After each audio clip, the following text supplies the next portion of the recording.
Hello everybody, thank you so much for clicking on this video. My name is Bobby Hodge, and I am a current senior at the John M. Huntsman School of Business studying marketing and entrepreneurship.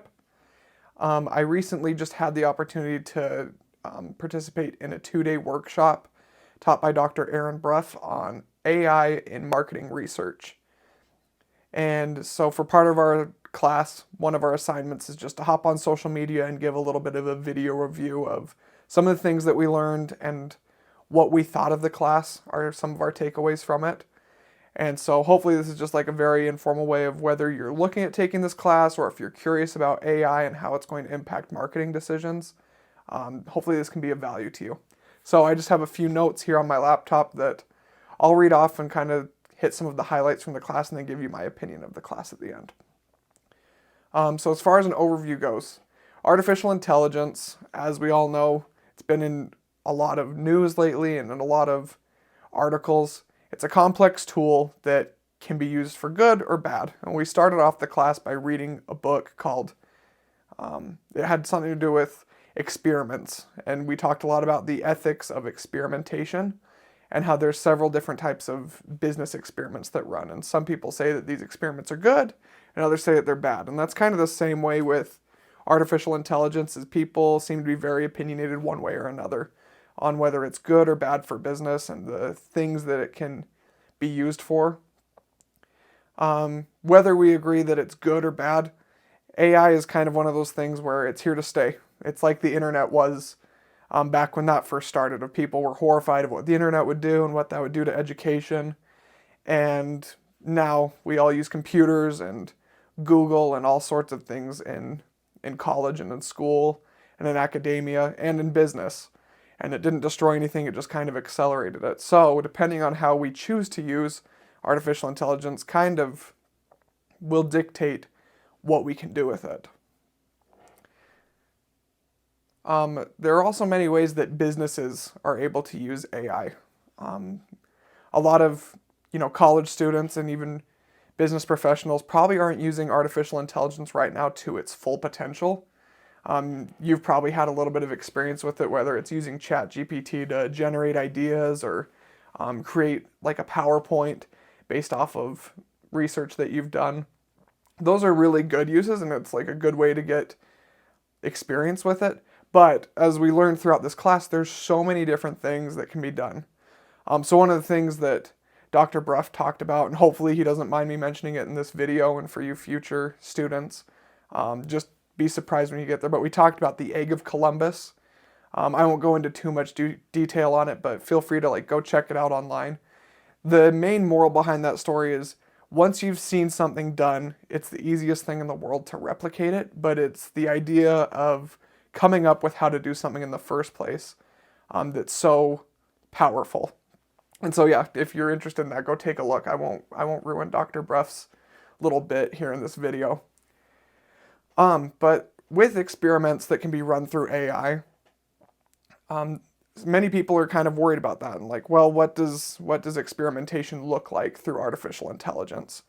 One of my favorite things that I've learned throughout my time at the business school, I can't remember which invisible hand theory it is, but it's one of the invisible hand theories where it states that the profit-seeking intentions of entrepreneurs will solve market problems, or it's something along those lines. And so when you look at what businesses are using experimentation for, in the long run, it's really to increase their own profits. But in order to do that, businesses have to provide value to their customers, and they have to give customers something that is worth their time. And so when they're running these experiments, it's not like they're doing it with evil intentions usually. They're really just trying to figure out what do our customers want and how can we better provide that. And so for a lot of these businesses and with artificial intelligence, being able to use artificial intelligence can make that process easier for smaller companies. I'll go into a little bit of how that happens next. But it removes that barrier to entry of how do I do big market research when I'm just a local startup? So how is that even possible? This is something that I learned within this class that was very interesting to me. And as a marketing student, we kind of get some flack for being more creative. and not being as good with data. But I've taken several data classes before, and I've learned like the data cleaning processes and how to analyze data. And one of the coolest things that we did was create several consumer personas using AI. And it generally spits out what would be pretty representative to the US population if you know how to put in those prompts.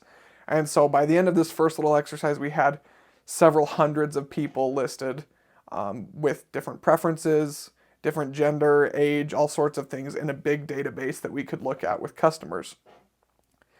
Then what we did is we went through and we asked it to separate it out into different consumer segments. And that was when the marketing research really started of like, how do we classify these different types of consumers within this big list of data that we have? Once we had that, we were then able to say, okay, let's take these types of consumers and we're going to experiment with different marketing tactics. So one thing that my group did, we experimented on these AI-generated consumer personas. What would be most effective in emailing different promotions for the business school to them? And what we found is they acted very similar to how you would expect a real-life person to act when they were receiving emails, and they responded in a similar way based on what our kind of thoughts would be. And that was really interesting, is seeing that because AI is based off of human, or it's intended to mimic human behavior, it does a really good job of giving somewhat unbiased human interaction. Now you may be asking yourself, okay, so you have this big database full of people, but isn't it all just fake data? Why does it even matter if it's not based off of real people? And my answer to that is, the whole point of doing marketing research, and any type of research for that matter, isn't just to say, look at this big data set that I have and look at all these numbers that I can show you. But the whole point of data analysis and research is to say, okay, looking at this data, how can we then draw conclusions off of it and make informed business decisions? And that's what we ended up doing with our database. So that's where I go back and say, for these small startups that don't have, the budget of Coca-Cola or Nike or General Mills to go out and do this big marketing research, they can practically for free get what would be a representative sample of the US and conduct marketing research, and then go into an actual experiment much more informed and much more prepared of how to do this research. However, there are some limitations currently to AI. Some of the things that we looked at least for like the free versions, is sometimes it simply just won't have the capacity to run the type of program that you're trying to do. Other things are, you don't necessarily know what kind of training data the AI was trained on, so it could have certain biases, and you just have to ask it to cite its sources and figure out where it's coming from. There were several times that we actually were looking at AI and it was doing math wrong, and we had to like go back and prove to the AI that it was doing its math wrong, and then it corrected itself. So you do have to double check your work, and this isn't a video saying like, hey, get rid of all sorts of marketing research because now we can just use AI to do whatever we want. There are still very big limitations to AI, and you have to understand them going into it and use it more as like a learning process rather than an end-all be-all. But anyway, this video is getting kind of long, so I'll leave you with some of my final thoughts. Overall, with the class, it was a great class. I'm in my senior year, and I've taken a couple of marketing research classes, and this was by far one of my favorites to just have like 2 days to sit down and experiment with stuff. The assignments were very intuitive once he had showed us how to do it, and they were enjoyable too. It was a lot of like just sitting there and learning. I told my professor that even though it was the same time from when I normally go to work, it was 9 a.m. to 6 p.m. 2 days in a row, and then some after that. I didn't feel fatigued by the end of it. I felt like it was enjoyable to sit and learn and look at different types of things, and it was a great class. As far as my final thoughts on AI, I'm by no means an expert, but I am very much intrigued with how the future of AI will look in business. And I think that based off of these things that we've learned over the past couple of days, this is definitely going to change the aspect of how business is done and remove a lot of the barriers to entry for the little guy. And I think that small business owners and local businesses will see a big benefit to using artificial intelligence if they can do it the right way. And I think that it's only going to get better. So those limitations that I discussed of it not being able to mimic exact human interaction or having certain biases, as AI improves over the next several years, this will only get better.